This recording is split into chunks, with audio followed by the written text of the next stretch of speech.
Hello friends, welcome to study with Neelam. I hope आप सभी लोग बहुत अच्छे होंगे। आज है 16 अगस्त और 16 अगस्त के सभी महत्वपूर्ण और इम्पॉर्टेंट क्वेश्चन हम इस वीडियो में कंप्लीट करेंगे। सभी क्वेश्चन बहुत ज़्यादा इम्पॉर्टेंट है, वीडियो में लास्ट तक बने रहिएगा, वीडियो को स्किप मत कीजिएगा। अगर आप चैनल पर पहली बार आए हैं तो फटाफट से स्टडी विथ नीलम चैनल को सब्सक्राइब कर लीजिए और बेल आइकन प्रेस करना बिल्कुल ना भूलें, जिससे हमारी सभी वीडियो के नोटिफिकेशन आपको प्राप्त होंगे। आप हमें सभी सोशल नेटवर्किंग साइट्स पे फॉलो कर सकते हैं और हमारे स्टडी विथ नीलम ऐप को डाउनलोड कर सकते हैं, जिससे आपको वो सभी फैसिलिटीज प्राप्त होंगी जो एक अच्छे लर्निंग ऐप पर प्राप्त होना चाहिए। ओके, तो आप एक बार स्टडी विथ नीलम ऐप को डाउनलोड करके जरूर देखिए। चलिए फ्रेंड्स, करते हैं शुरू आज का लेक्चर। हाल ही में Sunfeast India run as one के ब्रांड एम्बेसडर कौन बन गए हैं? तो ये ब्रांड एम्बेसडर बने हैं एथलीट एलिड किपचोगे। ये किस देश से हैं? तो ये हैं केन्या से। कहाँ से हैं ये एलिड किपचोगे? ये हैं केन्या से। ये रही मैप में केन्या की लोकेशन। केन्या की कैपिटल है नैरोबी और नैरोबी में आपको हेडक्वार्टर मिलेगा यूएनईपी का। जो मैंने हेडक्वार्टर वाला आपको पूरा वीडियो करवाया है, जिसमें वर्तमान में अंतरराष्ट्रीय ऑर्गेनाइजेशन और उनके प्रमुख और उनसे जुड़े हुए सभी महत्वपूर्ण पॉइंट, वो वीडियो आप लोग ज़रूर देख लीजिए। जिन स्टूडेंट्स ने नहीं देखी है, आपके जितने भी अपकमिंग एग्जाम्स में हैं आने वाले, उनमें सभी में इंटरनेशनल ऑर्गेनाइजेशन से जुड़ा हुआ एक क्वेश्चन जरूर आता है। और जो मैं नेक्स्ट वीडियो लाऊंगी उसमें इंटरनेशनल ऑर्गेनाइजेशंस द्वारा जारी की जाने वाली जो रिपोर्ट होती हैं और उसमें भारत की रैंकिंग और टोटल देश कितने, तो ये भी मैं लेकर आने वाली हूँ। तो आप उस वीडियो को जरूर देख लीजिएगा, ओके, ताकि आपको फिर बार बार वहाँ प्रॉब्लम नहीं होगी कि इसका हेडक्वार्टर कहाँ पर है और इसके हेड कौन है। क्लियर है? नैरोबी केन्या में है। UNEP United Nation Environmental Programme. Okay, Kenya की जो करेंसी है वो क्या है? सीलिंग। क्या है? Kenyan ceiling. ओके, चलिए, तो ये तो आपको समझ में आ गया। अफ्रीका में है केन्या लोकेशन। अब यहाँ पर आप देखिए, ये जो रेखा जा रही है, ये कौन सी रेखा है? कर्क रेखा। ये है भूमध्य सागर या इक्वेटर, इसे कहते हैं हम मकर रेखा। तो आप देख रहे हैं, विश्व का एकमात्र ऐसा महाद्वीप जिससे ये तीनों रेखाएं होकर गुजरती है, तो वो कौन सा है? अफ्रीका। और विश्व का एकमात्र महाद्वीप जिससे ये दोनों रेखाएं होकर गुजरती हैं, ओके, कौन कौन सी? इक्वेटर, भूमध्य रेखा, और मध्य से गुजरती है मकर रेखा। तो ये कहाँ से गुजरती है? दक्षिण अमेरिका से। अब यहाँ से एक कोई क्वेश्चन और आता है कि ये जो हॉर्न दिख रहा है इस तरीके से, हॉर्न ऑफ अफ्रीका, ठीक है, इसमें कौन कौन सी कंट्रीज आती हैं? तो जिबूती, इरिट्रिया, इथोपिया और सोमालिया। ये 4 कंट्रीज हैं जो हॉर्न ऑफ अफ्रीका को बनाती हैं। अब स्टूडेंट के द्वारा ये भी पूछा जा सकता है कि हॉर्न क्या होता है? भाई, हॉर्न सींग के आकार का दिख रहा है, ये आपको अलग ही, ठीक है, ये क्वेश्चन आ चुका है कि हॉर्न ऑफ अफ्रीका के कंट्रीज कौन कौन से हैं। एक और चीज आपको क्लियर करती हूँ, ये जो किनारे वाला क्षेत्र होता है किसी भी महाद्वीप का, इसे बोला जाता है कैप। ओके, क्या बोलते हैं? कैप बोलते हैं, कैप ऑफ अफ्रीका, ठीक है। कैप टाउन जो आपने सुना होगा, कैप ऑफ अफ्रीका, यहाँ पर कैप ऑफ चिली, यहाँ पर जो देखते हैं आप कैप ऑफ इंदिरा पॉइंट, तो इन्हें भी आप याद रखिए, ये ज्योग्राफी की टर्मिनोलॉजी है। चलिए, अदर ऑप्शन को हम एक बार यहाँ डिस्कस कर लेते हैं जो हमारे फर्स्ट क्वेश्चन में दी गई है। यहाँ पर ये हैं आपके ऋषभ पंत, ये JWS सीमेंट के ब्रांड एम्बेसडर हैं। ओके, ये आप याद रखिए, JWS स्टील के। सुरेश रैना ये WTS स्पोर्ट्स के ब्रांड एम्बेसडर बनाए गए हैं और इन्होंने क्या कर लिया? संन्यास की घोषणा कर दी है महेंद्र सिंह धोनी के साथ ही। किस फॉर्मेट से की है? अंतरराष्ट्रीय क्रिकेट के फॉर्मेट से की है। बाकी घरेलू मैच और IPL वगैरह ये खेलेंगे। ओके, क्लियर है? चलिए बढ़ते हैं अगले क्वेश्चन की तरफ। हाल ही में उत्तर कोरिया के प्रधानमंत्री निम्न में से कौन बने हैं? तो उत्तर कोरिया के प्रधानमंत्री बन गए हैं किम टॉक हुन। कौन बन गए उत्तर कोरिया के प्रधानमंत्री? ये बन गए। इनकी एक ही इमेज मिली भाई, ठीक है, इससे ज़्यादा इनकी कोई इमेज बाहर नहीं आई। आप जानते हैं तानाशाही का देश है, तो वहाँ पर इस तरीके का ज़्यादा इमेज नहीं मिलेंगी आपको। जितनी भी इमेज मिलेंगी तो इनकी ज़्यादा मिलेंगी। ओके, ये कौन है? Kim Jong Un. कौन है ये उत्तर कोरिया के प्रेसिडेंट हैं और इन्हें तानाशाह भी कहा जाता है, क्योंकि यहाँ कर जो कार्य प्रणाली उत्तर कोरिया की, ठीक है, जो प्रशासन का तरीका है उससे। ओके, चलिए तो देख लेते हैं हम मैप में अब उत्तर कोरिया। ये रहा उत्तर कोरिया मैप में, ठीक है। यहाँ पर आप वर्ल्ड में इसकी लोकेशन देख सकते हैं। ये किसका पड़ोसी है? चाइना का, ठीक है। क्लियर समझ में आ रहा है? ये है हमारा प्यारा देश भारत। अभी भारत ने उत्तर कोरिया के साथ किसी भी तरीके के कोई प्रशासनिक या राजनीतिक संबंध स्थापित नहीं किए थे। अब हमने राजनीतिक संबंधों को क्या कर दिया है, चाइना से जो हमारे रिश्ते हैं उसके बाद हमने यहाँ से राजनीतिक संबंध स्थापित करने प्रारंभ कर दिए हैं। और उसकी शुरुआत किस तरीके से हुई है, उसकी शुरुआत इस स्तर पर हुई है कि भारत ने 1 बिलियन जो मेडिसिन है उसकी हेल्प पहुंचाई है, किसको, उत्तर कोरिया को। तो ये इंपॉर्टेंट है, याद रखिएगा। पहले उत्तर कोरिया में एक छोटा सा जो क्लर्क होता है आपके गृह मंत्रालय में, उस क्लर्क को, सॉरी गृह मंत्रालय, विदेश मंत्रालय में एक क्लर्क स्तर के व्यक्ति को यहाँ का प्रशासनिक दिया गया था कि भाई ये भारत की तरफ से एक प्रशासनिक अधिकारी रहेगा। जैसे अमेरिका, ब्रिटेन में हमारे राजदूत जाते हैं या बांग्लादेश में जाते हैं, इस तरीके से कोई राजदूत नियुक्त नहीं किया गया था। लेकिन अब रिश्ते खुले हैं तो शायद इनको हवा मिले, देखते हैं कहाँ तक। ओके, ये देख लीजिए, ये है उत्तर कोरिया और दक्षिण कोरिया के मध्य, ये उत्तर कोरिया, ये दक्षिण कोरिया, इनके बीच से गुजरती है 38 पैरेलल लाइन, ये इसी को बोलते हैं 38वीं समानांतर रेखा। ठीक है, ये दोनों देशों को अलग करती है।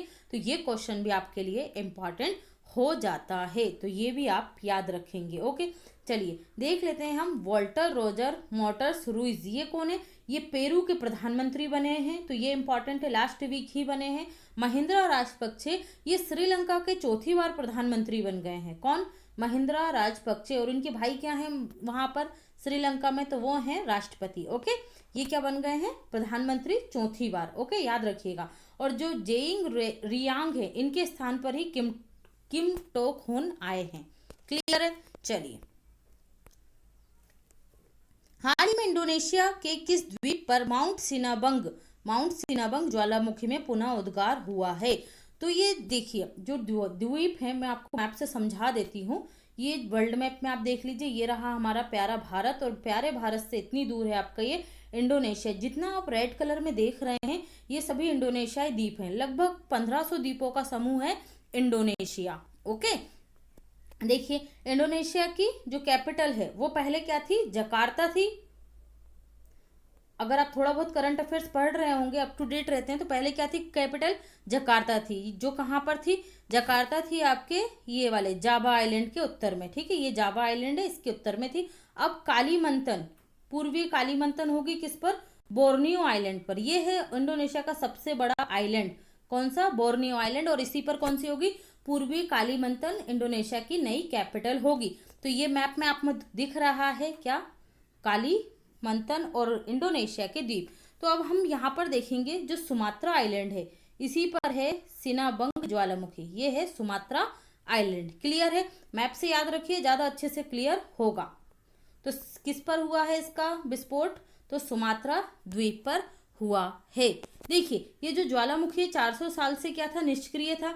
लेकिन 2010 से 2010, 2014, 2016 और 2020 से अब तक 4 बार इसमें क्या हो चुका है, विस्फोट हो चुका है। तो अब इसे थोड़ा क्या माना जा रहा है, सक्रिय ज्वालामुखी माना जाने लगा है। ओके, देखिए इंडोनेशिया विश्व का ऐसा देश है जहां पर सर्वाधिक ज्वालामुखी पाए जाते हैं। तो ये भी याद रखिए, कम से कम 120 से अधिक यहाँ पर ज्वालामुखियों का अस्तित्व है।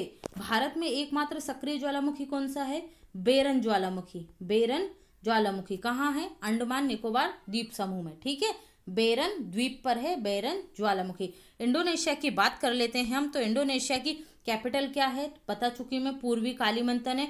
ओके, और इंडोनेशिया की करेंसी क्या है, तो करेंसी यहाँ की है इंडोनेशियन रुपया, इंडोनेशियन रुपया। और यहाँ के प्रेसिडेंट दोबारा नियुक्त हुए हैं जोको विडोडो। कौन बने हैं, जोको विडोडो। इंडोनेशिया और भारत के बीच में एक संधि होती है, कौन सी, गरुड़ शक्ति। कौन सा अभ्यास होता है इनके मध्य, अभ्यास होता है गरुड़ शक्ति अभ्यास।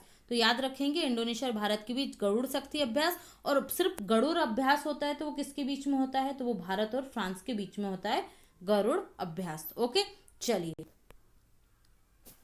हाल ही में प्रधानमंत्री नरेंद्र मोदी देश में अधिक समय तक प्रधानमंत्री के रूप में कार्य करने वाले कौन से क्रम के प्रधानमंत्री बन गए हैं, तो ये बन गए हैं चौथे क्रम के प्रधानमंत्री, जिन्होंने 6 वर्षों तक क्या करा है, शासन किया है। और इन्होंने किनका रिकॉर्ड तोड़ा है, तो अटल बिहारी वाजपेयी जी का तोड़ा है रिकॉर्ड इन्होंने, जिनकी आज क्या है पुण्यतिथि है। 16 अगस्त को ही इनका क्या हुआ था, निधन हुआ था या स्वर्गवास हुआ था। पहले नंबर पर कौन है, तो पहले नंबर पर है जवाहरलाल नेहरू, दूसरे नंबर पर सर्वाधिक कार्यकाल है इंदिरा गांधी का, और तीसरे नंबर पर सर्वाधिक कार्यकाल है मनमोहन सिंह का, और चौथे नंबर पर आ गए हैं नरेंद्र मोदी, और पांचवें नंबर पे थे अटल बिहारी वाजपेयी। ओके, तो ये आप याद रखेंगे। नरेंद्र मोदी से जुड़े हुए जो फैक्ट है, इनका लोकसभा क्षेत्र क्या है, तो इनका लोकसभा क्षेत्र है वाराणसी, उत्तर प्रदेश से है ये। ओके, ये याद रखना है आपको। और प्रधानमंत्री का जो वर्णन है वो संविधान के अनुच्छेद 74 से लेके 78 में किया गया है, याद रखिएगा। 74 से लेकर 78 अनुच्छेद में किया गया है। हाँ, एक और फैक्ट जो अभी चर्चा में रहा था, ये ट्विटर पर भारत में सबसे ज्यादा फॉलो किए जाने वाले क्या बन गए, राजनेता। और अगर विश्व की बात की जाएगी तो ये विश्व में तीसरे स्थान पर आते हैं जिन्हें ट्विटर पर सबसे ज्यादा फॉलो किया जाता है। पहले स्थान पर है बराक ओबामा, दूसरे स्थान पर है डोनाल्ड ट्रंप, और तीसरे स्थान पर है मोदी। ओके, देखिए जो स्वच्छ भारत अभियान इन्होंने चलाया था, 2 अक्टूबर 2014 से प्रारंभ किया था। उस स्वच्छ भारत अभियान के लिए इन्हें बिल और मिलिंडा गेट्स फाउंडेशन के द्वारा goal keeper award, global goal keeper का अवार्ड से सम्मानित किया गया था। तो ये भी आप चीजें याद रखेंगे। क्लियर है? चलिए, हाल ही में शिक्षा मंत्रालय द्वारा जारी केंद्रीय विश्वविद्यालय की रैंकिंग में शीर्ष स्थान पर कौन सा विश्वविद्यालय रहा है, तो राइट आंसर होगा इसका जामिया मिलिया इस्लामिया विश्वविद्यालय प्रथम स्थान पर रहा है। ओके, इसकी चांसलर कौन है जामिया मिलिया इस्लामिया की, नजमा हेपतुल्ला है। कौन है? नजमा हेपतुल्ला। आप मुझे कमेंट सेक्शन में बताएंगे कि नजमा हेपतुल्ला किस केंद्र शासित प्रदेश की उपराज्यपाल हैं।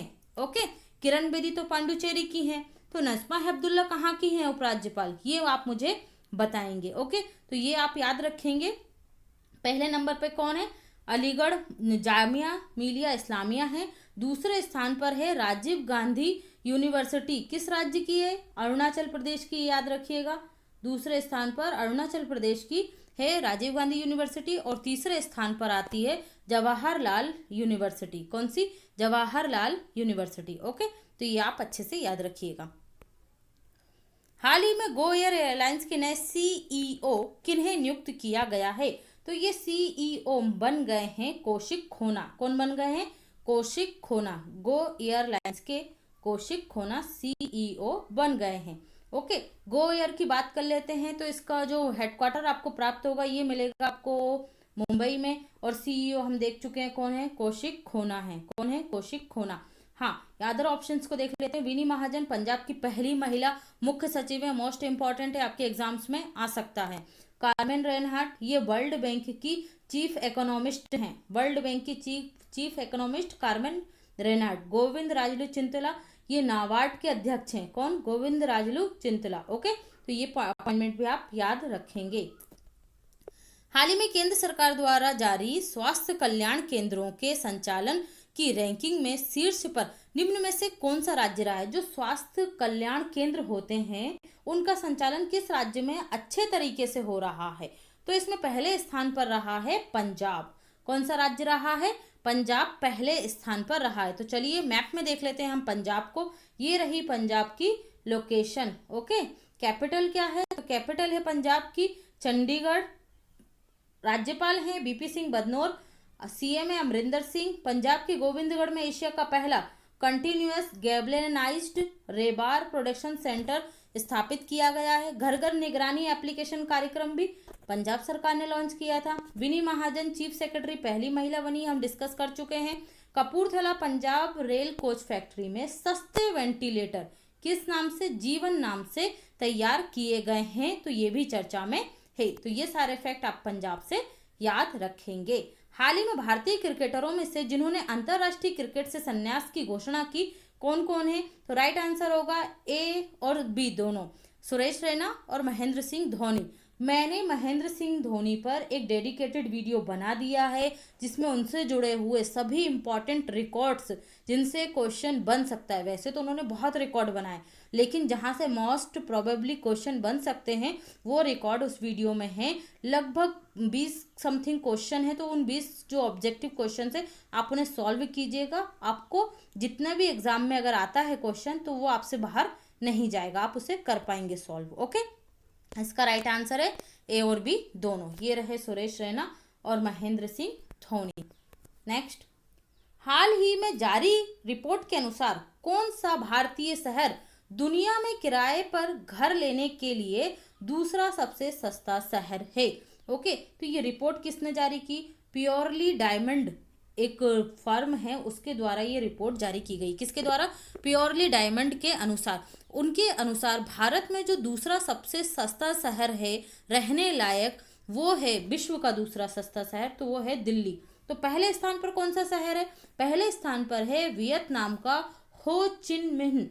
हो ची मिन्ह, ये है वियतनाम का शहर और ये वियतनाम की सबसे बड़ा शहर है जो रहने लायक विश्व में क्या है, किराए से अगर यहाँ पर कमरा लिया जाए तो ये सबसे सस्ते होंगे। पहले स्थान पर वियतनाम का हो ची मिन्ह और दूसरे स्थान पर है भारत का दिल्ली। और भारत के दिल्ली और तीसरे स्थान पर कौन सा है? भारत में बात करेंगे तो दूसरे स्थान पर चेन्नई। ठीक है, वर्ल्ड में बात करेंगे तो दूसरे स्थान पर दिल्ली और भारत में अगर दूसरे स्थान पर बात करेंगे तो चेन्नई है। तो ये भी आप याद रखेंगे। ओके, और इसी रिपोर्ट के अनुसार सबसे महंगा शहर कौन सा है विश्व का? तो सबसे महंगा शहर है न्यूयॉर्क। कौन सा है? New York, USA. ओके, सारे फैक्ट यहाँ से याद रखेंगे आप। तो चलिए बात कर लेते हैं हम अब दिल्ली की। ये रहा मैप भारत का और भारत के मैप में ये है लोकेशन दिल्ली की। ओके, ग्रीन कलर में आपको दिख रहा है और यहाँ पर हम बड़े मैप में दिल्ली को देख रहे हैं। तो दिल्ली के जो सीएम हैं वो कौन है? अरविंद केजरीवाल। उपराज्यपाल हैं अनिल बैजल। पहले एशियाई खेल 1951 में कहाँ हुए थे? दिल्ली में हुए थे। दिल्ली के वास्तुकार कौन है? एडविन लुटियंस है। महात्मा गांधी की समाधि चर्चा में थी, कल ही गए थे प्रधानमंत्री मोदी, राजघाट। लाल बहादुर शास्त्री की समाधि विजय घाट, दिल्ली। सिग्नेचर ब्रिज यमुना नदी पर बना है, कितना है ये? 165 मीटर, दिल्ली। स्कूली छात्रों के लिए लीड पोर्टल कौन लेकर आया? दिल्ली सरकार लेकर आई। बेरोजगारों के लिए रोजगार बाजार पोर्टल किसने लॉन्च किया है? दिल्ली सरकार ने लॉन्च किया है। यहाँ पर जिसको नौकरी चाहिए वो और जो नौकरी दे रहा है वो दोनों ही अपनी इंफॉर्मेशन और अपने क्षमता के अनुसार रोजगार प्राप्त कर सकते हैं इस पोर्टल के माध्यम से।